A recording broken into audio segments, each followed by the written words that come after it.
Hey mister नुमालिम here. तिनके का सहारा drama एक ऐसी स्टोरी रखता है जो कि आपको बहुत बुरे तरीके से रुला देगी। इनफैक्ट मैं ये कहने पे मजबूर हूँ कि लेटेस्ट एपिसोड का एक ऐसा मंजर जिसको देख के आप लोग तड़प जाओगे। आप लोगों के अंदर से एक आवाज़ आएगी कि नहीं यार, ऐसा नहीं होना चाहिए था। तो ड्रामे की स्टोरी बहुत ही ज़्यादा क्रिस्प है। यहाँ पर कदर के साथ अब आगे से क्या होगा, वासे को क्या जेल से रिहाई मिलेगी या नहीं, लेटेस्ट एपिसोड को करेंगे काफ़ी डिटेल में डिस्कस। तो फिर जो नए लोग आए मेरे चैनल पर, जल्दी से दबा दें सब्सक्राइब का बटन, लो जिससे कहते हैं इंस्टाग्राम फॉलो या @नुमालिम, क्योंकि आपके सभी क्वेश्चंस के आंसर मैं वहां पर करने वाला हूँ। वीडियो का जैसे लगता है हम स्टार्ट कर सकेंगे बहुत ही सुपर पर रिव्यू। तो चल आगे बढ़ते हैं।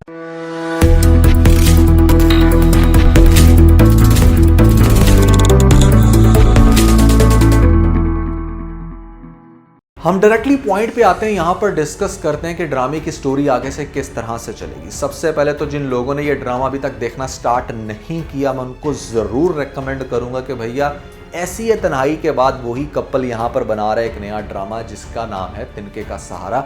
यहाँ पर समी खान लीडिंग रोल में है, साथ में देखने को मिलेंगे आपको सोनिया हुसैन। दोनों की अलग अलग जगह पर शादी हुई थी और दोनों के साथ बड़ी ट्रैजिक एंडिंग हो गई है शादी की, जिसमें समी खान जेल में चले गए हैं। अपनी वाइफ के साथ इतना गुस्सा करते थे कि मोहल्ले में कर दिया एक मर्डर, और दूसरी तरफ यहाँ पर जिस शख्स का मर्डर हुआ वो बेसिकली सोनिया का हस्बैंड था। सोनिया कदर का रोल प्ले कर रही है इस ड्रामे के अंदर, जो कि बहुत ही इंटरेस्टिंग रोल है। और बाकी अब तक स्टोरी में क्या हुआ ये आपको ड्रामा देखकर ही समझ आएगी। जो लोग देख रहे हैं उनको मैं बताना चाहूंगा कि अब आगे से स्टोरी और ज्यादा इंटरेस्टिंग होने वाली है। यहाँ पर सबसे पहले जल्दी से वीडियो को लाइक ठोक दो, क्योंकि जो मैंने प्रेडिक्शन आपको पहली एपिसोड देखकर दी थी कि हमाद की डेथ होने वाली है, वही सीन आपको देखने को मिला लेटेस्ट एपिसोड में। यहाँ पर अब आगे कदर के साथ क्या होगा। सबसे पहले तो भैया कदर के साथ होने वाला है बहुत ही बुरा, क्योंकि हमाद की जो फैमिली थी वो आपको याद होगा वो बहुत सेल्फिश थी, पैसों की भूखी। उनको शायद इस बात की इतनी तकलीफ नहीं है कि उनका बेटा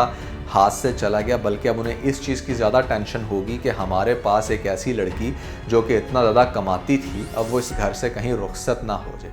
तो बेसिकली चूंकि आप कदर एक बड़ी शरीफ लड़की है तो उसको ये ड्रेस पहनाना चाहते हैं जो बेवगी का ड्रेस है। ये चाहेंगे कि बस अब सारी ज़िंदगी बेवा बन के ये हमारे घर में रहे और उसी तरह पागलों की तरह काम करके पैसा कमाती रहे, हमारे घर के सारे मसले हल करे। लेकिन वो लड़की जिसको बड़ी मुश्किल से एक प्यार मिला था, जो इतनी मुश्किल लाइफ के बाद एक ऐसी ज़िंदगी में आई थी जहाँ पर ज़िंदगी तो फिर भी मुश्किल थी, लेकिन एक हस्बैंड प्यार करने वाला मिल गया था, वो बंदा साथ छोड़कर चला गया। अब क्या कदर इस घर में रह पाएगी, ये सबसे बड़ा क्वेश्चन है। इसका मैं आंसर आपको कुछ ऐसे देना चाहूँगा कि आपने देखा दूसरी तरफ के वासे ने जो हरकत की है, अब उसको जेल में डाल दिया गया है, तो यहाँ पर उसकी जो बहन है उसको बिल्कुल भी आराम नहीं आएगा। वो चाहती है कि किसी तरीके से मेरा भाई बाहर आ जाए। थोड़ा थोड़ा उसको अब इस चीज़ का एहसास हो रहा है कि मेरा भड़काना, मेरा यहाँ पर गलत मशवरे देना किस हद तक सिचुएशन को वर्स करके। लेटेस्ट एपिसोड में इस सीन के ऊपर तो मुझे बड़ी हैरानगी हुई कि यहाँ पर भैया क्यों दुरिया फ़ोन कर रही है वासे की बहन को।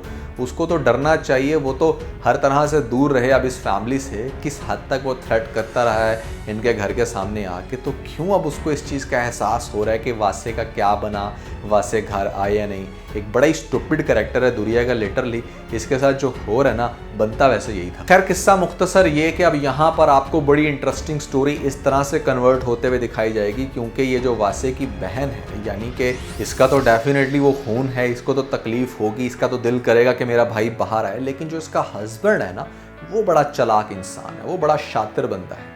वो ये बात जो कंफर्म करा था ना पुलिस ऑफिसर से बार बार कि क्या हम ये कर लें वो कर लें, क्या इसकी बेल हो सकती है, उसने बेसिकली क्लैरिफिकेशन ली है कि अब हर तरह से ये बंदा बाहर तो नहीं आ सकेगा ना, अंदर ही रहेगा ना।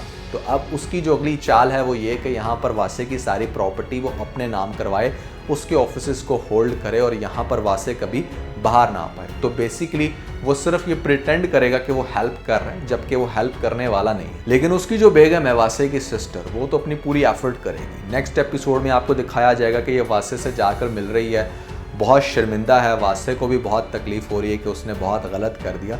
लेकिन बहन उसको इस बात का यकीन दिलाएगी कि वो अपनी हर मुमकिन कोशिश करेगी उसको जेल से बाहर निकालने के लिए, और उसे किसी भी किस्म की बड़ी सज़ा नहीं होने देगी। तो यहाँ पर सबसे पहले वासे की बहन क्या करने वाली है, सीधा जाएगी जिसके हस्बैंड का मर्डर हुआ, यानी कि कदर के पास। जब कदर के पास जाएगी, यहाँ पर उससे माफ़ी मांगेगी, तो कदर बेचारी क्या बोले। इस पोजीशन पर यहाँ पर आपको दिखाया जाएगा कि एक बहुत बड़ा चेक साइन करके देगी वो हमाद की माँ को, ये कहते हुए कि प्लीज़ उनके साथ कॉपरेट करे, उनका बेटा तो वापस आने वाला नहीं है, लेकिन मेरा भाई जो है ना वो इस टाइम बहुत बुरी ट्रबल में है। और वो बेसिकली उसको डायरेक्ट नहीं मारी उसने गोली, बेसिकली हवाई फायर जब आप करते हो, बहुत सारे लोग असल में ना समझ नहीं पा रहे कि हमाद की डेथ हुई कैसे। उसने हमाद को डायरेक्टली गोलियां नहीं मारी। जब आप गोली हवा में शूट करते हो ना तो गोली जितनी स्पीड से हवा में जाती है ना उतनी ही स्पीड से हवा से नीचे भी आती है, इसलिए हवाई फायर्स के ऊपर पाबंदी लगी है। किसी तरह से जब वासे ने 3-4 फायर हवा में खोले थे तो उनकी जो डायरेक्शन थी वो कुछ वैसी बनी इत्तफाकन तौर पे कि वो सीधी आके गोलियां लगी हैं हमारे हमाद को और वो बेचारा मौके के ऊपर मर जाता। दैट वाज द रीज़न कि वासे was shock to see that कि उसने कैसे मार दिया, जबकि उसकी तो डायरेक्शन वहाँ की थी। अच्छा, अब एक तो काम ये करने वाली है कि सबसे पहले चूंकि हमाद की फैमिली बड़ी लालची है तो पैसों से उसका मुंह बंद कराएगी और मंथली पैसा लगाएगी, यानी कि हर तरह से सपोर्ट करने की कोशिश करेगी। दूसरी तरफ आपको दिखाया जाएगा कि वासे के ही ऑफिस के लिए खाना जो है ना, अब बावजूद इसके कि उसका हस्बैंड मर गया, हमाद की माँ उसको चिट्टे कपड़े पहना के कहेगी कि बस तू अब काम कर, तेरी वजह से मेरा बेटा गुजरा, इस दुनिया से चला गया, तो अब तूने जो है ना सारी ज़िंदगी मेरा बेटा बन के मेरा साथ दे। उसको थोड़ा सा इमोशनल ब्लैकमेल भी कर सकती है। और तीसरी तरफ जो इंटरेस्टिंग स्टोरी है वो ये कि यहाँ पर वासे जो है ना वो बेचारा जेल के अंदर सड़ भुन जाएगा। उसकी बस कोशिश है कि किसी तरीके से मैं बाहर आ जाऊँ, लेकिन जो उसकी बहन का हस्बैंड यानी कि उसका बहनोई जो है ना वो ये चीज़ नहीं चाहता। वो ऑन एंड ऑफ अपनी वाइफ को ये सजेस्ट करेगा कि वो इस तरह के पंगे ना ले, वो ना उसके पीछे इतना भागे, उसको सजाए मौत नहीं हो। लेकिन बहन ये चाहती है कि उसको जेल से बाहर निकाले। एक तो उसने सबसे पहले पैसों से मुंह बंद करा दिया कदर जहाँ पे रह रही, यानी कि हमाद के घर वालों का। दूसरी तरफ आपको दिखाया जाएगा कि वो हर तरह से केस को ख़त्म करवाना चाहेगी दुरिया के साथ। उनकी फैमिली को भी कॉन्फिडेंस में लेगी कि हम लोग ये डिवोर्स वाला सीन कर लेते हैं, आप लोग फर्दर किसी किस्म के केस को प्रवोक मत करना। और तीसरी चीज़ ये है कि केस को मज़ीद वीक करने के लिए यहाँ पर एनी शाहिद कुछ ऐसे इकट्ठे करेगी जिनको ये कहते हुए दिखाया जाएगा शायद अदालत के अंदर कि वासे ने उस बंदे की तरफ गोली नहीं मारी थी, उसने हवाई फायर किया था। वो बंदा कैसे मरा ये किसी को भी समझ नहीं आया।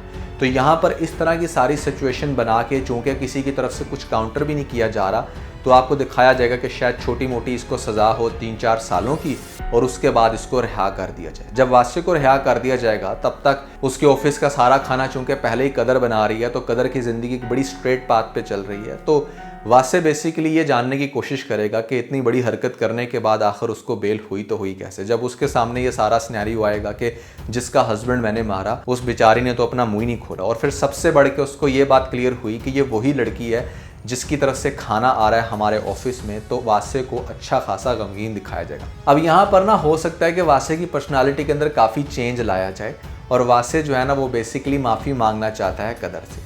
यही वो सिनेरियो बनेगा मेरे ख्याल से फ्यूचर में कि यहाँ पर वासे का और कदर का इंट्रैक्शन होगा, जिसके बाद ग्रेजुअली आपको दिखाया जाएगा कि वासे जो है ना वो अपनी सारी गलतियों के ऊपर बहुत शर्मिंदा है। वो हो सकता है कि दुरिया से भी माफ़ी मांगे, बड़े कॉन्फिडेंस में लेके उसको डाइवोर्स वगैरह जो प्रोसेस है शायद वो तो जेल के अंदर ही हो जाए, लेकिन बाहर आके वो करके अपने आप को हर तरह से अच्छा बनाने की कोशिश करेगा। लेकिन जैसे वो अपने आप को अच्छा बनाने की कोशिश कर रहा है and now he is taking more interest in कदर, तो डेफिनेटली यहाँ पर वासे की बहन को फिर से टेंशन शुरू हो जाएगी कि कहीं कदर आके यहाँ पर सारा घर जो है ना वो ख़राब ना कर दे या हमें घर से बाहर ना निकाल दे। यानी कि जिन इनसिक्योरिटीज़ की वजह से इसने पहले अपने भाई का दिमाग ख़राब किया, अब इसको वो इनसिक्योरिटीज़ दोबारा शुरू हो जाएगी। लेकिन इस दफ़ा कुछ डिफरेंट होगा। वासे ने जेल की हवा खा के या मान लो जेल के छितर खा के अपने आप को इतना बेहतर कर लिया होगा, या जेल जो है ना वो डेफिनेटली बड़े बड़ों को सीधा कर देती है। वहाँ पर आपको जिस तरह का हार्ड टाइम देखने को मिलता है ना, इंसान की अकल ठिकाने आ जाती है कि भैया आप किस ज़िंदगी में रह रहे हो और ये क्या ज़िंदगी है। तो हो सकता है कि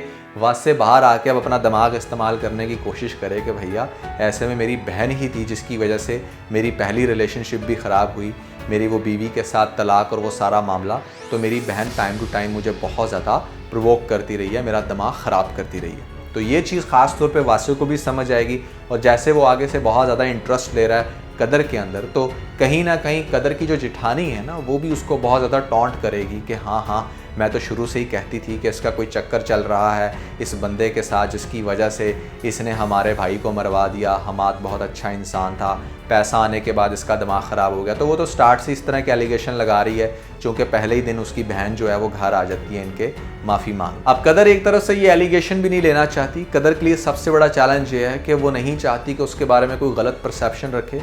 दूसरी तरफ डेफिनेटली वो अब इस जलालत की ज़िंदगी से बाहर भी आना चाहती है। तो वासे किस तरह से कन्विंस करेगा यहाँ पर हमाद की माँ को, कैसे मुंह बंद करवाएगा कदर की जेठानी का, और कैसे यहाँ पर उस इंसान के साथ शादी कर लेगी जिसकी वजह से हमाद की डेथ हुई। ये ड्रामे के सबसे इंटरेस्टिंग पॉइंट है जिनको आपको कमिंग एपिसोड्स में दिखाया जाएगा। लेकिन ओवरऑल मैं ये कहूँगा कि थैंक गॉड बड़ी देर के बाद हमें कोई इंटरेस्टिंग ड्रामा देखने को मिला, कोई ऐसी स्टोरी जिसको हम डिस्कस करके काफ़ी ज़्यादा मज़ा ले सकते हैं।